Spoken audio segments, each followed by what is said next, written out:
Kenapa judulnya Rego Nyowo? Sebenarnya itu adalah inti dari film ya sebenarnya. Betul. Mau nge-spill. Iya, pastinya karena relate juga kan anak kosan. Iya. Pasti relate juga sama anak-anak kosan ya kan yang lagi ngekos. Itu salah satu momen dimana aku berpikir kayaknya stop aja deh buat jalanin jadi aktor ini gitu. Karena masih kecil kan, sampai kayak kena trauma gitu. Cuman, ya itulah ya. Diperas banget. Diperas banget. Dan shotnya tuh ada sekitar 60 apa 57 shot. Jadi bener-bener satu hari full kita syuting itu doang. Kalau buat aku sih mungkin moral of the story tentang Rego Nyowo adalah Halo semuanya, selamat datang kembali di Kupas Tuntas Film, tempat kita ngobrol asik bareng para bintang film terbaru dan ngehits dan ngulik hal-hal yang belum tentu kalian lihat di balik layar bioskop. Hari ini spesial banget karena kita kedatangan tamu dari film horor yang lagi panas banget nih dibahas sama netizen dan para calon penonton dan pecinta film nasional. Judulnya udah pasti ada yang relate nih, yaitu Rego Nyowo. Cerita tentang kosan, mimpi aneh, dan pocong gantung ini siap bikin kalian mikir 2 kali sebelum pulang malam. Oke, langsung saja kita sambut para pemain dari Rego Nyowo, yaitu Ari Irham dan Sinyo Reza. Silahkan kalian perkenalkan dulu, termasuk juga karakter apa yang kalian perankan di sini. Kasih spill-spill dikit lah. Boleh. halo semuanya, nama aku Ari Raham. Aku di film Rego Nyowo berperan sebagai Ben Hur. Jadi Ben Hur itu karakter dia adalah seorang anak kuliah jurusan teknik. Dia itu kuliah di Malang dan ngekos juga di Malang. Dia udah 6 tahun di kosan yang indekos Bu Astri itu. Ya, dia bisa dibilang mahasiswa abadi karena nggak lulus-lulus nih, udah 14 semester. Tapi ada alasannya kenapa dia nggak lulus-lulus. Karena dia tuh nggak mau balik ke Jakarta sebenarnya. Karena lebih nyaman di kos itu, di indekos Bu Astri. Karena bapak kos dan ibu kosnya sangat baik banget sama dia gitu di sana. Halo semuanya, aku Sinyo berperan sebagai Eka di film Rego Nyowo. Eka itu juga anak rantau dari Makassar asalnya. Terus dia ngerantau ke Malang dan ngekos dan kuliah di Malang juga. Terus dia itu anak kuliahan semester tengah ya, sekitar 6 ya, semester 6. Terus dia juga anaknya kalau di kosan tuh sangat-sangat ekstrovert dan sangat-sangat ceria ya kan.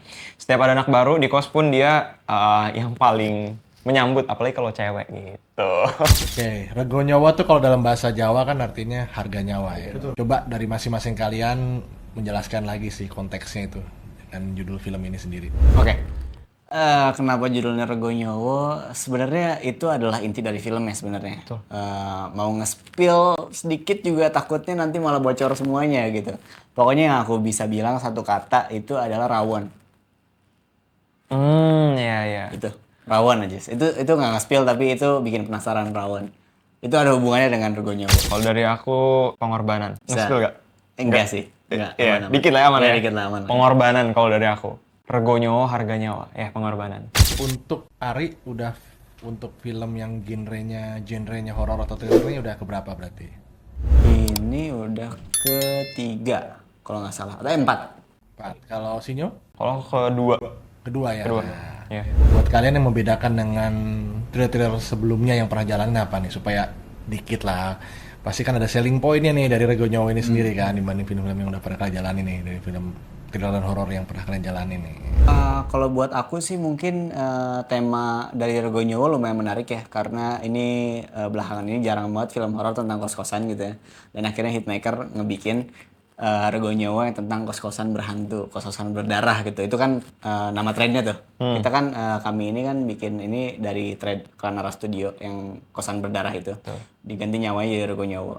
Dan menarik banget karena kita tuh di sini ya bisa dibilang relate lah dengan teman-teman anak muda sekarang gitu ya. Karena mungkin kan teman-teman semua mungkin pernah ngekos, kayak aku juga dulu pernah ngekos gitu. Jadi kayak saat aku baca skripnya, wah ini menarik nih gitu. Merantau semua di satu kosan dan mereka merasakan hal-hal yang aneh gitu di kosan ini gitu.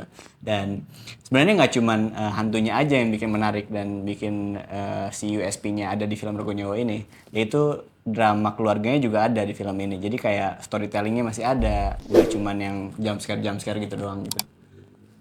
Tuh, setuju banget. Kalau misalnya menurut aku, benar nggak cuman film Rego Nyowo ini bukan cuman tentang jump scare, tentang horornya doang, tapi juga ada cerita family, keluarga gitu. Pengorbanan seorang keluarga, orang tua gitu.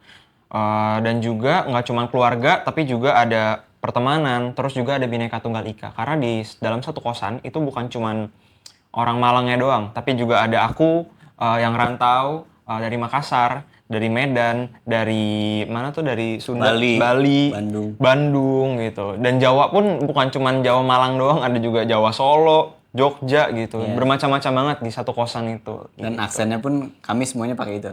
Bener. Pak Rocky pengennya gitu. Bener. Pak Rocky pengennya aksennya gitu. Jadi berwarna-warni banget tuh kosan. Iya. Jadi kalau relate sama kalian ingin mengajak orang nonton Rego Nyowo nih ya, dengan nilai keindonesiaannya seperti itu kurang lebih. Yes, seperti itu. Iya, pastinya karena relate juga kan anak kosan. Iya. Pasti relate juga sama anak-anak kosan ya kan yang lagi ngekos nih, wajib banget nonton film ini gitu. Oke, ini ada sedikit memancing spill lagi. Ya. Di antara kalian berdua nih atau selama syuting Rego Nyowo ini, sebenarnya ada gak sih sebenarnya improvisasi yang terjadi, tapi akhirnya masuk ke edit dan tayang juga nih di final previewnya. Nah, masalahnya kami juga belum nonton filmnya. Jadi nggak tahu masuk apa enggak improvisasi. Tapi ada nggak beberapa kali improvisasi? Banyak. Oh, kalau aku banyak banget. Iya, banyak most of the time aku malah improvisasi karena kayak karakter aku sebenarnya kayak aku ngeciptain lagi gitu loh. Itu tapi dari persetujuan dari Mas Rizal juga kayak karakter Eka kayaknya kalau dibuat kayak gini seru gitu ya. Dan ada juga yang tayang di trailer itu juga improvisasi tuh. Yang Salaman sama Sandrine itu tayang di trailer kan? Itu tayang, iya. Ya, itu improvisasi. Itu improvisasi yang akhirnya ditayangin juga gitu. Ada juga yang tayang di trailer itu juga improvisasi tuh. Yang Salaman sama Sandrine itu tayang di trailer kan? Itu tayang, iya. Ya, itu improvisasi. Itu improvisasi yang akhirnya ditayangin juga gitu. Ari, yang paling inget banget improvisasinya? Kalau nggak salah ada adegan Ben Hur itu marah sama Wena. Di sana ada tuh beberapa dikit-dikit improvisasi dan kayaknya masuk deh di film Rego Nyowo.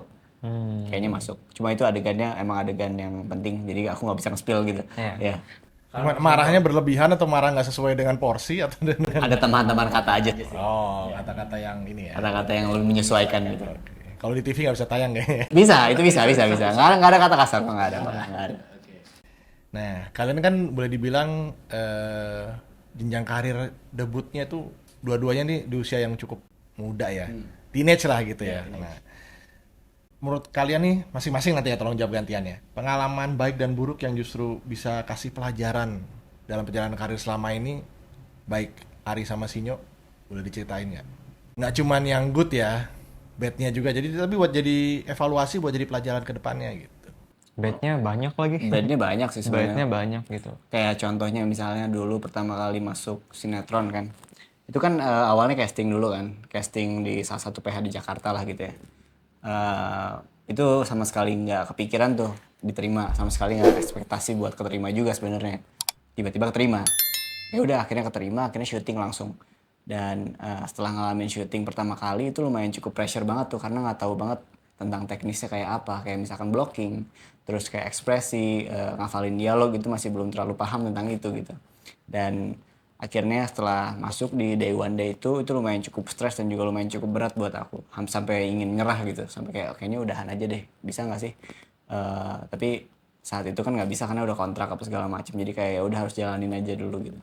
Dan itu salah satu momen dimana aku berpikir kayaknya stop aja deh buat jalanin jadi aktor ini gitu, karena mungkin ini nggak cocok buat aku karena terlalu pressure dan terlalu stres gitu. Dan ya udah akhirnya ngelewatin itu, dan goodnya akhirnya masuk lagi, cobain lagi untuk masuk ke ranah film dan flow-nya lebih enak, maksudnya fasenya juga nggak secepat sinetron kayak, karena kita udah ada fix script gitu kan, maksudnya kan kalau sinetron kan bisa 1 hari atau nggak 1 jam sebelum kita syuting ada skripnya gitu, jadi ngafalin tuh lumayan cukup pressure gitu. Kalau misalnya film kan dikasih 1 bulan sebelumnya sebelum kita syuting, jadi kayak udah bisa ngafalin semuanya gitu.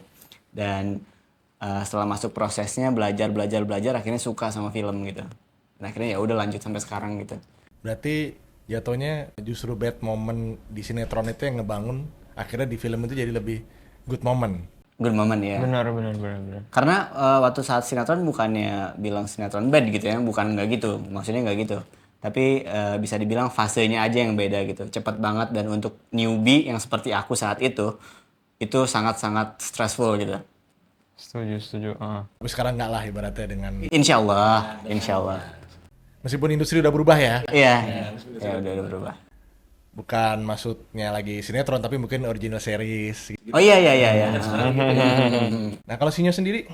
Kalau aku, karena aku juga debutnya di umur yang masih kecil banget, waktu itu umur 6 tahun kan, dan sama pengalaman kita kan masih newbie kan, Iya, pasti benar. kayak latihannya pun kayak on the spot gitu loh. Jadi kayak pasti banyak banget tekanan-tekanan, apalagi kalau zaman dulu tuh kadang suka kayak dibentak-bentak gitu sama sutradara. Cuman dan kayak karena masih kecil kan, sampai kayak kena trauma gitu. Cuman ya itu dia yang bikin kita mental kita kuat, ya itu yang ngebangun kita, yang nge-build kita jadi lebih kuat dan lebih berani gitu. Iya.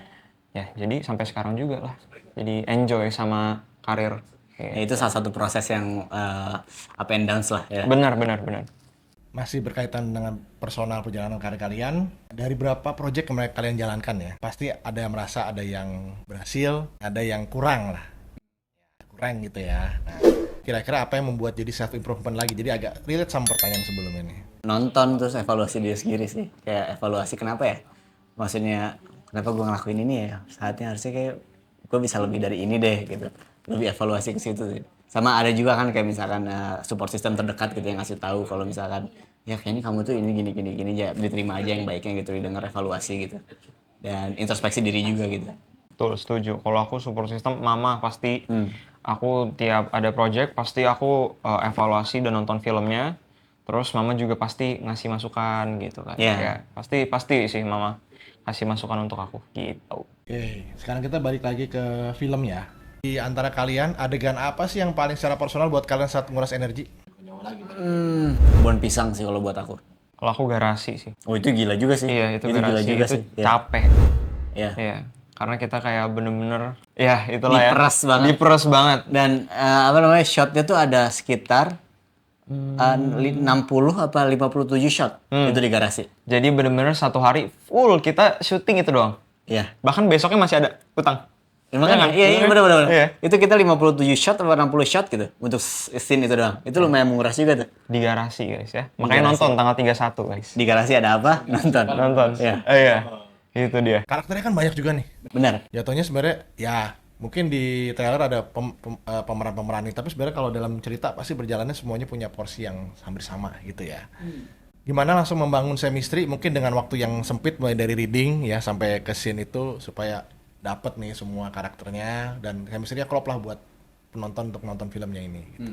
Boleh nggak cerita pengalamannya? Jadi waktu saat pertama kali reading semuanya datang nih. Dan untungnya semuanya tuh seumuran dan sefrekuensi semua. Benar. Jadi kayak waktu reading juga kami asik-asik aja gitu, ngobrol-ngobrol, asik-asik main-main, dan bahkan mereka sampai pergi ke Pandora gitu. Waktu saat itu gue nggak ikut. Iya, waktu iya. saat itu gue nggak ikut karena lagi ada jadwal lah, jadi nggak ikut. Dan mereka semua bonding gitu. Dan kami bondingnya ya di tempat reading itu gitu. Baca thread aslinya, terus ngobrolin tentang skenarionya kayak apa, ngobrolin tentang karakternya kayak gimana gitu. Satu sama lain ya kita saling ngobrol tentang karakter masing-masing gitu. Jadi kayak ngupas karakter masing-masing sambil kita membangun chemistry. Benar. Bahkan ada waktu itu satu hari kita reading itu pakai karakter asli kita. Iya. Ya kita ngobrol pakai bahasa logat kita gitu loh. Karena kan aku aku jarang terpapar sama orang Makassar gitu guys. Iya gitu deh. Iya gitu. Jadi aku kayak ada satu guys gimana kalau kita satu hari kita kayak into karakter, kita jadi Eka, lu jadi ini gitu. Akhirnya kita ngobrol pakai bahasa dan logat kita di peran gitu loh. Dan itu seru sih. Iya, Gitu. seru. Dan gak cuma yang seumuran doang.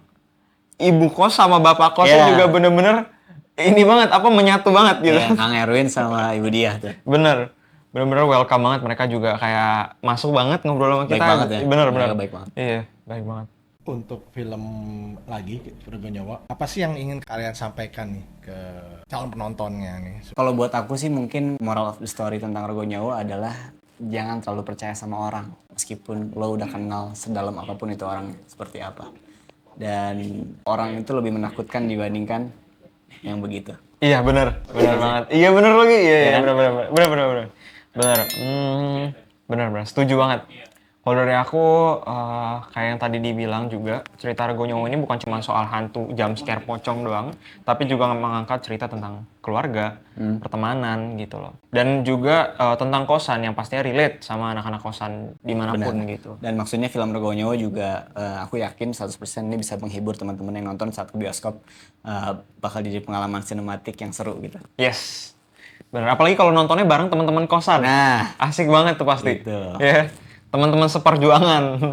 Nanti kan pulang-pulang tiba-tiba, di kosan lu ada apa gitu. Iya, Kayak gitu ya. Halo, aku Ari Irham. Aku Sinyo Riza, Kami dari Cast Film. Rego Nyowo.